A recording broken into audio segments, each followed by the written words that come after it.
300-pound dudes tackling you on a frozen field, the last thing you want to do is stay out there. Believe me, the Rams players were thinking about the jacuzzi at their team hotel, that they find it laughable, but more laughable if they totally disregard the trade whatsoever. This guy has transformed the balance of power in the Eastern Conference. And you could argue the entire defense is going to be absolutely ferocious next year. But if your number one priority is to win a Super Bowl, then J.J. Watt is making a grave mistake. Have to ride this Chad Henne experiment for an entire game. I might need a whole bottle of Hennessy just to get through that. Guy who's won 8 division titles, who's made 5 AFC championship appearances, who's reached the Super Bowl 3 times and has won 2 Super Bowls for this organization. Aaron Rodgers has only won 1 Super Bowl with Green Bay. Drew Brees has only won 1 Super Bowl with New Orleans. There's only 13 quarterbacks in NFL history that have won multiple Super Bowls, and Big Ben is one of those individuals.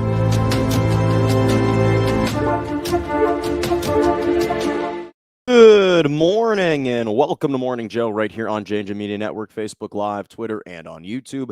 I'm Jonah Malkin with you every single Monday and Wednesday morning, 11 a.m. to 12 p.m. Eastern Standard Time, 10 to 11 Central, and 8 to 9 a.m. Pacific. Glad you could join me on a Monday morning. A lot to recap in the NFL, some NBA topics, and of course, wrapping up with the World Series. But I have to start with the game that took place last night between the Dallas Cowboys and the Minnesota Vikings. All of a sudden, we've gone from the inaugural 2021 NFL season opener, where you have the Tampa Bay Buccaneers, the defending Super Bowl champs, and the biggest franchise perhaps in American team sports, in the Dallas Cowboys meeting up in the very first game of the season in the NFL opener. And the Cowboys losing this heartbreaking fashion, 31-29. We all remember how that game unfolded. And since that time, all of a sudden you look up and the Dallas Cowboys have won 6 straight games. They're 6-1 and are a top 4 team in the NFL. They've got a top 4 ranking in the NFL, a top 4 record in the NFL. And in business, a CEO and the quality of a company is never measured based on how everything is going when it's smooth sailing, when the CEO is there, when there aren't any issues. The measure of a company is, how do you function? How do you operate when your CEO is missing? Maybe they have to take a week off. They have to miss a couple critical meetings. That's the true measure of a company, is how do you perform? How do you operate when not everything's going your way, when you don't have all the pieces, when it's not smooth sailing, when it's a little bit more turbulent and there is a little bit more turmoil to deal with. And so when we define kind of success in team sports, you're never defined by how you perform, how you operate, how you function when everything is running smoothly. A sea captain isn't going to make his or her money by navigating the waters when it's still. They get paid the money. How do they handle the situation when there are waves crashing down around them, when there's a storm around them, when they're dealing with turmoil? How do you perform when you are without your best asset, without your best player? That's how we're defined in sports. And especially in football, you're not defined by how do you perform if you have the offensive line and you have the quarterback and you have the run game and you have the coaching staff. That's not, and you have the offensive weapons, the wide receivers. That's not how we define whether a team is good, whether a quarterback is good. When they have all the pieces around them, we define them and we measure their greatness based on how they operate when there is instability. And when you look at the Dallas Cowboys yesterday, this was a team that traveled to Minnesota without their CEO, without their starting quarterback, without Dak Prescott. He was a late scratch, so Cooper Rush got the start.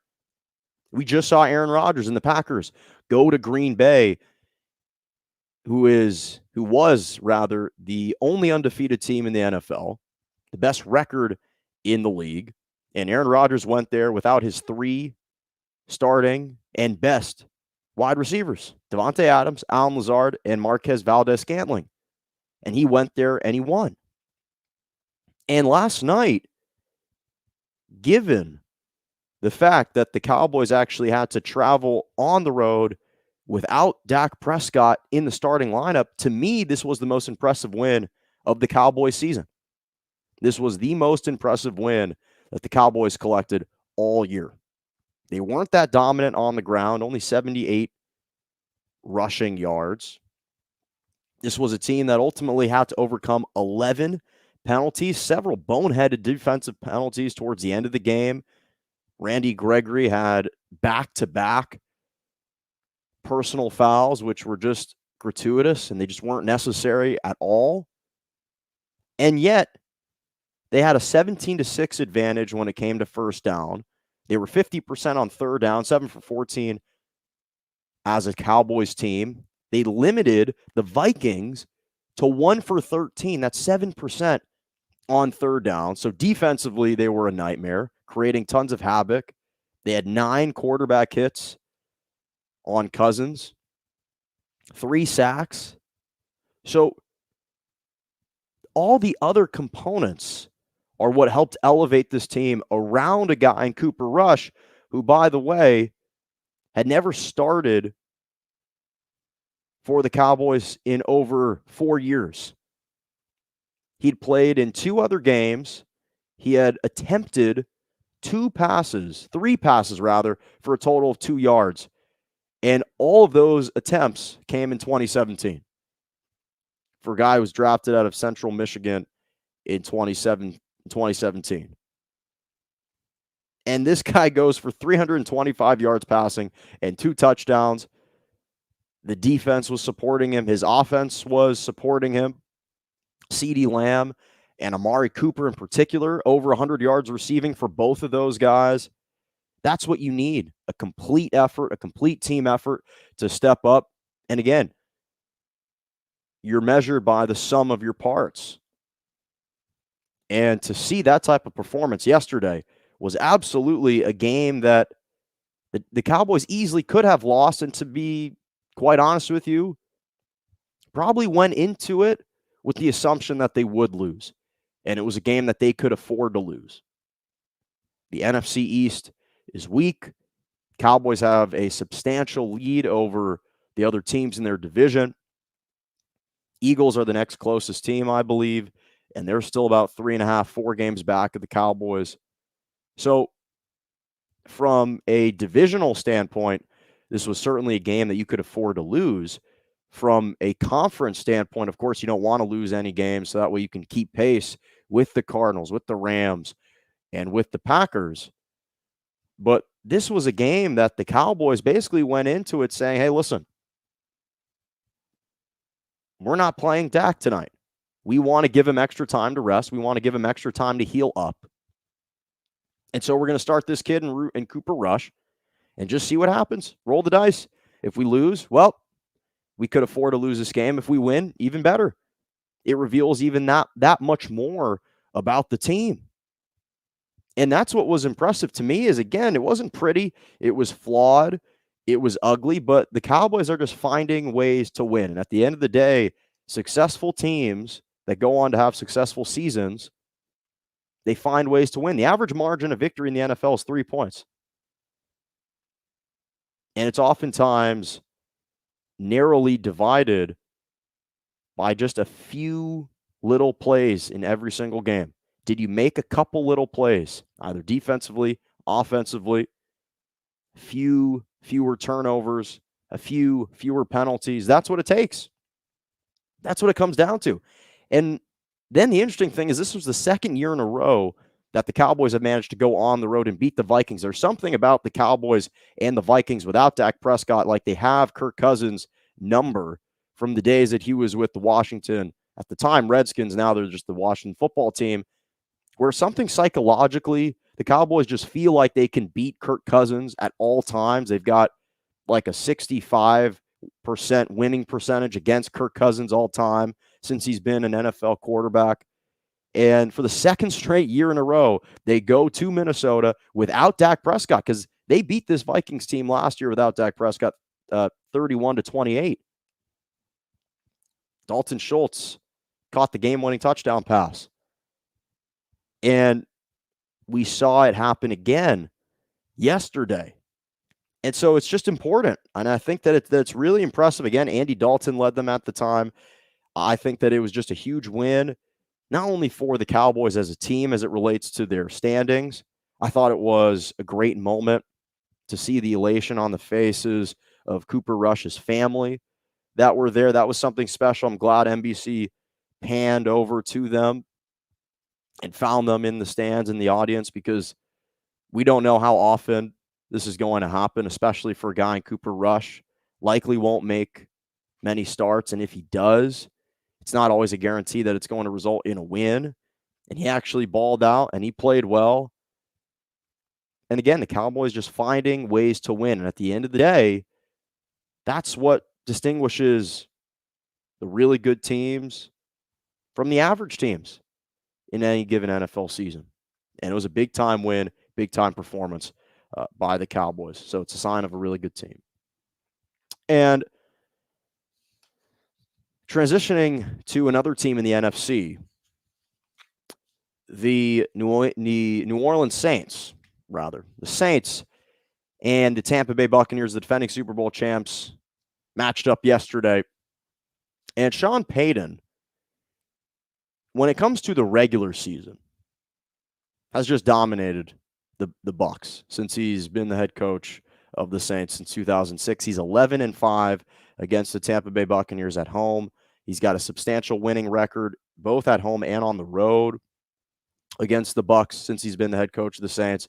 He's 3-0 in the regular season against Tom Brady and the Buccaneers. Now, obviously, we saw in the NFC divisional game last year, that can be thrown out the window. Brady and the Bucs went into that same stadium and knocked off in the Superdome, knocked off the Saints in the NFC divisional game with Drew Brees at the time. But the interesting thing is there are a select number of coaches that you always just give an advantage to and give them at least a shot at beating any given football team on a Sunday, just because of their brilliance in their game plan, in their coaching, the way that they prepare. Andy Reid, Bill Belichick, of course, all the time. Mike Tomlin, in 15 seasons as the head coach of the Pittsburgh Steelers, has never had a sub-500 record. And Sean Payton is part of that upper echelon, that upper tier of coaches that just consistently come up with game plans that work out perfectly to beat their opponents. He is one of these guys who just constantly displays his genius every single Sunday. And he's one of these guys who, regardless of the opponent, regardless of the records, you give the Saints a chance because you know that Sean Payton is going to be meticulous in his preparation. He's maniacal that way. And he's going to come out with a game plan that's going to be effective. Whether or not it results in a win, hard to always know. But he's going to put the Saints in a great position to win every single game that they play. That's how brilliant of an offensive mind and of a head coach that he is. And the fact that Jameis Winston goes down, and I'm going to touch on his injury that he sustained to his ACL and a little bit to his MCL in a second. The fact that he goes down and Trevor Siemian comes in because Taysom Hill is injured at the moment, battling with a concussion. The fact that he was able to pull this out with this roster, the Saints had no business winning this game yesterday. And not because they pulled out some lucky performance, just the mere fact going into the contest, you look at the rosters on paper, you're saying, how in the world are the Saints going to win this game? And it speaks volumes about the coaching of Sean Payton to be able to insert Trevor Siemian and still have it operate. Alvin Kamara is obviously a fantastic running back. The defense has been stepping up. Defense picked off Brady twice, including the game-sealing pick six. And so you look at this roster and you're saying, well, they actually have some good players on this team. And you look up at the standings, and they're 5-2. They're only half a game back of the Bucs in the NFC South, which is almost unfathomable given at the start of the season, most people, including myself, didn't predict that the Saints would even have a chance at making the postseason. Well, now they got a really good shot, but the problem is, unfortunately, they probably lost more than they won yesterday because the injury that Jameis Winston did sustain to his ACL did not look good. There's some potential damage also to his MCL that's being reported. And it's really concerning because the reality is you look at the Saints' position right now, and again, only 2 losses. They're 5-2 on the season, one of the best records in the NFC, surprisingly. And they were in a great position to reach the playoffs. They had quality wins over the Titans. Excuse me, not the Titans, but the Packers, the Patriots, and now the Bucs. There's only 4 games left on their schedule where you're looking at it and you're saying, okay, I don't know if they can actually beat these teams. That's the Titans, the Bills, the Cowboys, and again on the road at the Bucs. Those 4 games, likely losses, but the other games are all winnable. The other 6 games are all winnable. They could easily finish 11-6, make the postseason. And what resonated with me were the remarks that Sean Payton made about Jameis Winston in the postgame conference. And you could hear just kind of the sadness in Sean Payton's voice. He said that he cried when he saw Jameis Winston enter the locker room. And he paid him the ultimate compliment because he compared him to Drew Brees, not in terms of their ability to throw the football, not even in terms of their leadership styles, but he made a real poignant point, which was that whenever you look at the body language of Jameis Winston, you never know if he's winning or if he's losing, which is something he said he often said about Drew Brees. And that's something substantial because this is a guy in Jameis Winston who's been maligned, who's been questioned because of his kind of off-the-field transgression. Say what you want about Jameis Winston, who he is as a person, who he is on and off the field. But this is a guy who has at least one redeeming quality, and that's his desire to learn, his desire to get better. We've seen how much he's been soaking in since he's come back and been on his best behavior with the Saints, and he wants to show up and lead the team. By all reports, by all accounts, he's been a great teammate. He's been a great presence in the locker room, and he is constantly just trying to get better. He's not perfect. He's imperfect. He's flawed.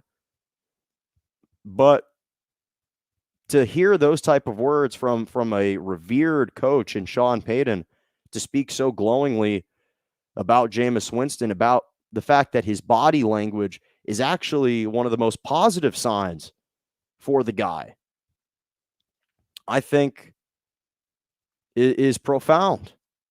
I really do. He didn't have to say any of that. He opted to do it.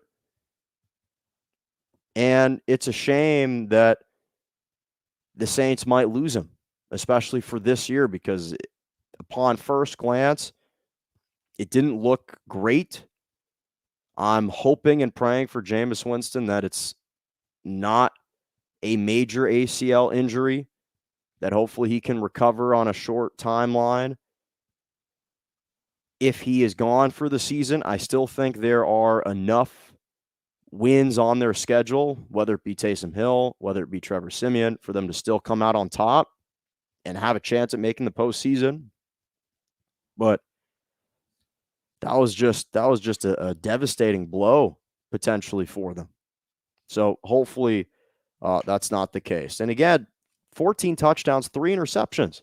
for Jameis Winston. So he was reducing his turnovers. He was taking care of the football. He was showing signs of improvement every single year and just clearly showing his appreciation for this city, for this team, getting this opportunity. And the Saints are just improving, and it's an impressive win, but they might have lost more than they won in this one. And that's how we transition to the Patriots. The New England Patriots and the Los Angeles Chargers. The LA Chargers playing at SoFi Stadium. The Patriots won 27-24 on the road. There are certain teams that are just unpredictable, that just seem to perplex me all the time. And every year, they're always those teams that you can't quite wrap your head around. You can't quite comprehend how they're doing what they're doing. It's kind of like, or even whether it's good or bad, you don't really understand how things are unfolding for these teams. They're like the Raiders from last year, who started 6-3, and then they all of a sudden fell off the face of the earth, and they dropped their final 7 games, 2 of 5 during that stretch, and they missed the playoffs. They finished as a 500 team. And the New England Patriots are kind of just like this Rubik's Cube. They're really just an enigma of a team. One week you see one performance, the next week you see a different performance. But here's what we know.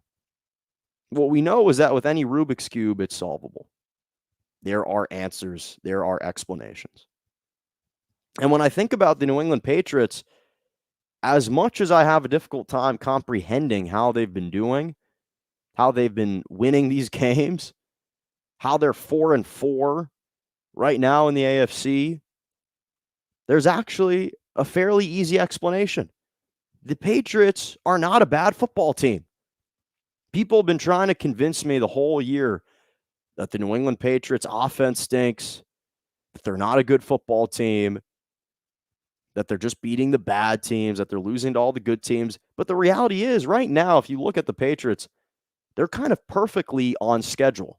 Because let's be objective about this. Let's take a look at their schedule. Let's be objective about this. Their first loss came to Miami in week number 1. They lost 17-16. Well, week 1 ostensibly acted as like a third preseason game for most teams. We saw the Packers get blown out by the Saints on the road. And so they've now rattled off 7 straight wins. So I don't think it says too much about week 1. People were surprised that the Bills lost to the Steelers. They've gone on to win 5 of their next 6 games. So you don't want to glean too much or overreact too much to week 1. So that was kind of an anomaly. They lost by 1. Then you look, they lost at the Saints. They lost to the Saints. Well, the Saints just beat the Packers in week 1, and now they just beat the Bucs. So is that really a terrible loss? Not so much. They lost to the Bucs because of a missed field goal in inclement weather, 19-17. They hold Tom Brady and the defending champ Buccaneers to 19 points on the road, a team that has a vastly better roster than the Patriots, and yet it's a two-point game. Then they lose to the Cowboys at home in overtime, a game they could have easily won, probably should have easily won that contest. They blow it in overtime, but the Cowboys are 6-1. They're probably a top 5 team in the NFL. So that's not really a terrible loss. The teams that they were supposed to beat, the Jets twice and the Texans, they took care of. And then Chargers.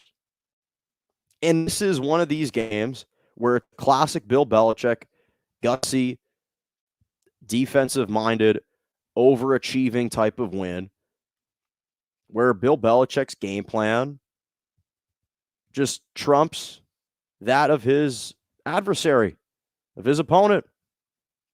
And he puts another young, promising quarterback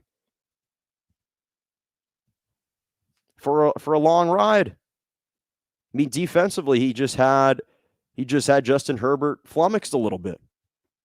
And that's kind of been the consistent theme every time he goes up against a younger quarterback. is he kind of finds ways to make life the most difficult possible for the opposing quarterback. And so, Justin Herbert did not have a good game yesterday, barely completed 50% of his passes, threw 2 picks.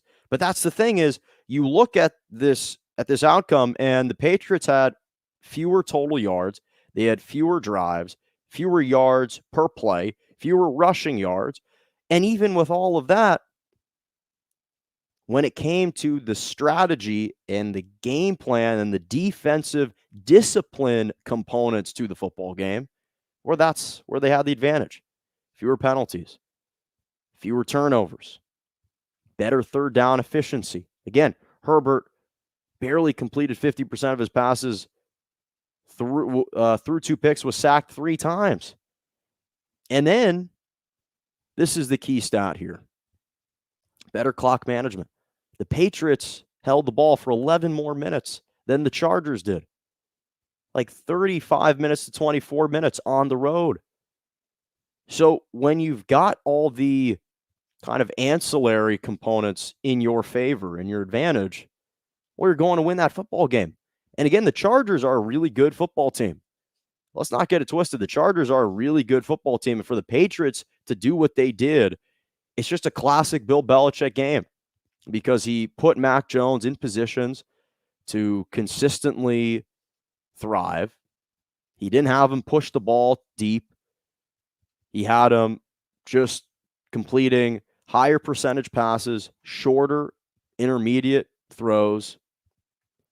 But that's his system. That's what works for him. He doesn't need Mac Jones to try and push the ball down the field 60 yards. That's not their style of offense. So he curated a game plan perfectly suited for Mac Jones' strength. And on the flip side, created a defensive game plan that absolutely stifled Herbert and Brandon Staley, who I really like, because the Patriots had no business beating this Chargers team. They shouldn't beat this Chargers team. You look on paper, there's no reason why the Patriots should be beating this LA Chargers team, but they did. And it's kind of inexplainable, but at the same time, there is a simple explanation, and that's the fact that the Patriots are not a bad football team. I said at the beginning of the year, when they made all these offseason acquisitions for Jonnu Smith, for Hunter Henry, for Nelson Aguilar, for Kendrick Bourne, for Matt Judon, for Darius Slayton. The list goes on and on of the offseason acquisitions that they made. That, by hook or by crook, this Patriots team may just make the playoffs. And I think we're starting to see that might be the case for the Pittsburgh Steelers potentially too, now that the Browns are kind of faltering. And the health of Baker Mayfield, no one knows about that. So I don't know if the Browns are a shoo-in anymore to make the postseason. The Patriots, yes, they've got an absolute gauntlet remaining of a schedule, but it's entirely plausible that they could make the playoffs. And one of the things that has been consistent about the Patriots throughout the years is their secondary, their defensive backs are always sensational. Now, I'm not going to make the claim that Adrian Phillips is the next fantastic safety to come along. I'm not going to make that claim. He's not even on the level of Jamal Adams. But Adrian Phillips, again, the former Charger, 2 interceptions against his former team. And what we've known about the Patriots is they've always consistently had some of the best defensive backs in the league. Rodney Harrison, of course, fantastic Patriot. Ty Law has been a part of this team. Darrelle Revis had a brief stint. Stephon Gilmore. Malcolm Butler, of course, had the game-winning interception. Mike Haynes, throwback to him from the 1970s. This team has always had elite defensive backs. And again, I'm not grouping Adrian Phillips as part of that esteemed group, more so just to highlight that that's an area of strength for them all the time. That's where they end up kind of having the advantage in almost every single matchup that they have. And so, again, this iteration of the Patriots shouldn't be beating this Chargers team, but they do because of Bill Belichick's game plan. He just finds a way to do it. And the next 3 games are all winnable games. Next 3 games are all winnable games for them. They could easily be 7-4 heading into the home stretch. And it's possible that if they can find a way to get to 10 wins and be 10-7, they might have an outside shot at making the wild card game. They're certainly not done with a win like this today. Keeps those playoff hopes alive. It certainly does. Okay, I want to transition to the NBA. The Lakers and the Houston Rockets took place last night at Staples Center on Halloween night. And it was funny to see all the photos of the Lakers players dressing up in different outfits on Saturday night. Some of them actually went all out. They went all out. There were some pretty good costumes, actually. So make sure to check out some of those photos. It was actually very, very well done. And so the Lakers and the Rockets, listen, it is the lowly Rockets, but the Lakers did beat them 95-85. And this game should have been a blowout. They should have won by 25 points, which was the margin of a lead that they had pretty much throughout the entirety of the game. So I get it. It's the lowly Rockets. They should have blown it out. But defensively, this was the best performance that I've seen from the Lakers all year. Because I don't really care who the opponent is. If you hold a team nowadays to under 100, let alone, I should say under 90, let alone under 100, you're kind of entering rarefied air because you just don't see that anymore, given the prolific offenses that exist in the NBA.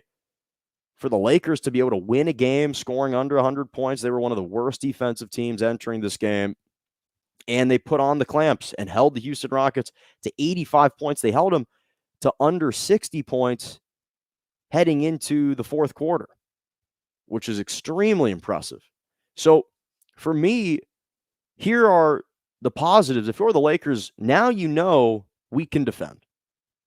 We can have these types of defensive performances where we clamp down. The Lakers had 9 blocks. Hell, Carmelo Anthony had 4 blocks defensively. They contained Jalen Green. They contained Christian Wood. They were actually swarming defensively. And again, when you have an older team like this, as I've said before, you can't expect them to exert this much effort every single time. And obviously, when you face some better teams that feature some better offensive players, maybe it's a little bit more of a struggle. But the reality is, this was a really good defensive performance. The Lakers, it's not just like the Houston Rockets were missing shots that were wide open. We saw that was the case in the season opener against the Golden State Warriors, where the Warriors just missed a bunch of shots. That wasn't the case. The Lakers defense, they were inducing those mistakes. They were creating those turnovers. So defensively, it was the best defensive performance that I've seen from them all year. And that's a really encouraging sign because we weren't, quite frankly, sure if they could kind of get in the chair and move their feet quick enough. So defensively, I was extremely impressed, given the fact, too, that as an offensive team, they only shot 29.5% from 3. So they didn't need to rely on the three-point shot to create that separation, to create that gap. They were able to utilize their defense and emerge and depart with a victory. That was impressive. That was impressive to me. The second thing is LeBron, as we've continued to talk about all year so far, looks like he still has his athleticism back. He had the reverse jam, which generated some oohs and ahs from the crowd, of course. And it's just great to see LeBron. Again, he's not perfectly healthy. Obviously, he had missed the last couple games with an ankle injury. He returned on Friday night to face the Cavs at home. And so there were always just some little question marks about his athleticism. And then after injuries and after little setbacks, could he still possess it? Could he still maintain it? The answer is yes. The answer is yes. He still has his athleticism. And the guy is still just, he's just a pickup truck. I mean, the guy is just stable as a rock, strong, bulldozes over defenders. He's still the best driver to the basketball, to the rim that we've ever seen. And it's been impressive just to watch, again, how impactful he can still be at this age from an athletic standpoint. And then Carmelo Anthony, speaking of impact players, has just been a consistent impact player off the bench for the Lakers. He's been a huge, huge addition. Again, led the Lakers in scoring last night, 23 points. It's the third time this year that he has scored over 20 points, back-to-back performances of over 20 points for the Lakers. The second time he's led the team in scoring. He scored in double figures 5 of the 7 games.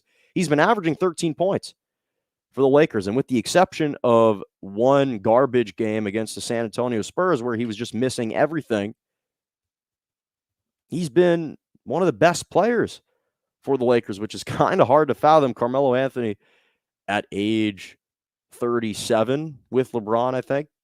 They're the same age, 37. So he's been extremely impressive. And listen, fortunately for the Lakers, they've gotten a break with the scheduling right now. They got an early break with the scheduling. They're getting a chance to face all these bottom feeders in the NBA. They're getting a chance to develop their continuity, to grow their confidence in one another, establish some early wins. Again, just to add a little levity to that locker room. And it's important for them to see some W's in the win column. They're 4-3 now. So I just think, especially after some of their previous performances where they just been blowing big leads, because that was really the biggest impediment for this team, was they just kept blowing big leads. To the Thunder, they blew a 26-point lead. And they had a big lead last night against the Rockets. Unfortunately, they just held on and beat them. But the Rockets trimmed the lead to 10 at one point. So the Lakers have to clean that up, no doubt. They got to clean up the turnovers. Westbrook was a little bit more efficient in his shots, only 2 turnovers last night. Again, the chemistry between him and LeBron is going to be the most important thing for this team. But I just thought for me, it just comes down to effort. And when you have an older team like the Lakers, are they going to exert that much effort every single night? I just don't know. It was there last night, and it was impressive given the fact, again, 85 points. Just to put into perspective, that was the lowest output that the Rockets have had all year, not just in the regular season, even in the preseason. They had never been held to 85 points. In the preseason, they don't even really play defense. So I thought that this was a really encouraging sign, again, how active they were to hold them to 85. Again, I understand it's just the Rockets. They're probably one of the worst teams in the NBA. Still, 85 points, that's impressive. That's commendable. Definitely commendable. Okay, final topic, and then my Malkins moment. So the World Series is still underway. Last night was an extremely thrilling Game 5 World Series game between the Houston Astros and the Atlanta Braves. The Astros beat the Braves 9-5. They had to rally back from a first inning grand slam. Let me say this. I think that people haven't been really paying attention to, I think, this year's World Series for whatever reason. There is kind of an oversaturation of sports going on right now. There's an abundance of sports to choose from, that sometimes the World Series kind of falls by the wayside a little bit. So a lot of people aren't paying attention to it given the other choices. But this has actually been a really good World Series. And last night's game was absolutely a fantastic game. I nearly predicted everything perfectly. I said that the Atlanta Braves were going to win in 5 games. After game 1 of the World Series that they won at Minute Maid Park, I said Astros are going to win game 2. When they return to Atlanta, the Braves are going to win all 3 home games. I just didn't see the Astros winning a road game. And that seemed to come to fruition. The first inning grand slam by Adam Duvall. I'm thinking, well, this game's over. This game's over. I got it. I got it in the bag. It's done. And to the credit of the Houston Astros, they just would not quit. They would not quit. And this was, again, this was with the cloud of the Atlanta Braves trying to collect their first World Series since 1995. You had Trae Young and 2 Chainz in the stadium. The stadium was buzzing. And with all that context, with everything that was at stake, with their backs against the wall, down 3-1 in the World Series, with now down 4-0 entering the second inning, they just started to chip away. 2 runs in the second, 2 runs in the third. They tied it up. And then Freddie Freeman in the bottom of the third inning hit a solo shot, just crushed it down the right field line. And I just was sitting there saying to myself, well, this is just destiny at this point. Because that seemed to be a backbreaker type of home run after you claw your way back 4 runs in 2 innings. And then to see Freeman hit one over the wall, it just seemed like the backbreaker for this Houston Astros team. And it's 5-4 Atlanta. And then here come the Astros again. And listen, I despise their players. I despise their team. I don't like the Astros. I don't want them to win. But at the end of the day, the reality is they've been showing a tremendous amount of resilience and a tremendous amount of toughness that we can't really question at this point. This is a team that's won that's reached at least that's won the ALCS. I'll put it that way. They've won the AL 5 times. They've won the pennant three times consecutively, mind you. And so again, their backs are against the wall, and they come out and they just start firing 12 hits for the Astros. Dusty Baker said something really interesting. He said, listen, if we're going to be conceding a grand slam, it's better that we do it early on. I'm glad that if it's going to happen, I'm glad that it happened early on in the game, because again, after Duvall hit that and they come back and then Freeman hits the home run, and then all of a sudden, difference in the game to me was the error by Darby Swanson in that second inning, or rather in the top of the third inning when it's 4-2. He has the fielding error that allows Jose Altuve to reach first base. And then from there, it provided some more opportunities for the Astros bats to get going. The Astros had the best offensive attack in the MLB this year. So it certainly wasn't an insurmountable deficit. But when you think about the postseason in any sport, especially baseball, those fielding errors are going to be heightened. They're going to be accentuated, and even more so in the World Series. And the fact that in baseball, when you have a guy just on base, any base runner is a threat and is someone else to think about. And once Altuve got on there, no outs now in the top of the third, just kind of snowballed from there. And then from the 5th inning on, they just continue to pour it on. They continue to pour it on in that 5th inning. They had 3 runs in the 5th inning. So I just thought that it was a huge momentum change and shift after that fielding error. But give credit to the Astros, because now all of a sudden they've got 2 games at home against the Braves. They're obviously still down, but this is a pretty good spot to be in if you're the Houston Astros. And I've said this, if the Atlanta Braves want to win this World Series, I think they're going to have to close it out in Game 6. I think that if it goes to Game 7, I'm going to give the edge to the Astros. Yes, the Astros lost a Game 7 at home a couple years ago to the Washington Nationals. The ebbs and flows of that series were so much different than this one that I just think that the fact that they'd be down 3-1, be coming all the way back, I think that history would kind of be a little bit leery for the Braves, especially what happened to the Dodgers last year. They beat the Dodgers this year in Game 6. They didn't allow it to get to a Game 7. So that's kind of what I would suspect would happen. So I think the Braves want to close this out, which I still think they can. I still hope that they do. I think they got to do it in Game 6. That's what I think. Okay. Final topic, my Malkins moments. I have some great Malkins moments for you. We start with the NFL, and Mike White, the backup quarterback for the New York Jets in his first career start, leads the Jets to an upset victory over the up-and-coming Cincinnati Bengals, 34-31. They converted a 2-point conversion on a Philly special with Mike White, who goes 37 of 45, 405 yards, and three touchdowns in his first career start. He and Cam Newton are the only players since 1950 to pass for 400 or more yards in their first career NFL start.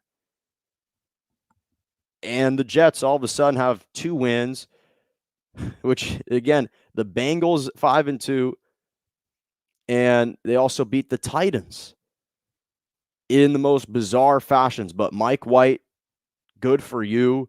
Special performance yesterday, and big congratulations to them and to him. What a performance. And speaking of performances, so the UCLA football team, which has been on the rise, even though they lost heartbreaking fashion to Oregon, then they lost to Utah 2 nights ago. They received a commitment from a 4-star quarterback, Justin Martin, who is a really highly touted high school quarterback here in Inglewood, California. He threw 13 touchdowns in his high school football game. Inglewood beat Morningside 106-0. They're part of the Ocean League, which actually was the same league that I grew up playing in because I went to Beverly Hills High School. So we faced Inglewood, we faced Morningside, we faced Hawthorne, faced Culver City, and some of these other teams. And Inglewood, their quarterback, who's committed to UCLA, this 4-star quarterback, Justin Martin, threw 13 touchdowns. For some context, he is the first quarterback in 100 years, in a century, to throw for 13 touchdowns in a single game.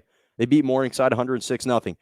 The last time it happened, because this is the second most high school football touchdowns, or a second most touchdowns in a high school football game in high school football history, behind only Arthur Smith at Nebraska, who threw for 15 touchdowns in 1921.